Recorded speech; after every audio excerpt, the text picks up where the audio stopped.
খেলার সংবাদে আপনাদের স্বাগতম। মোস্তাফিজুরের বদলে কলকাতা নাইট রাইডার্স টিমে খেলবেন বঙ্গবন্ধু কন্যা। হাসিনার কেকেআরে খেলার বিষয়টি নিশ্চিত করেছেন ইন্ডিয়ান ক্রিকেট কাউন্সিল। বাকিটা ডেস্ক রিপোর্টে।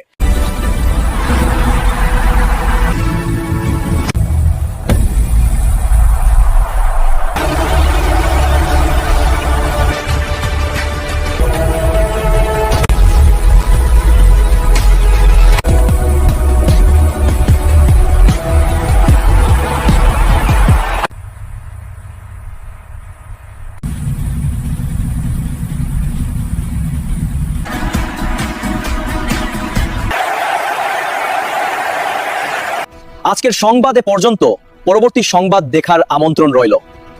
আমি ফেরদৌস অনিক বিদায় নিচ্ছি। দেখা হবে পরবর্তী সংবাদে। ভালো থাকুন, সুস্থ থাকুন।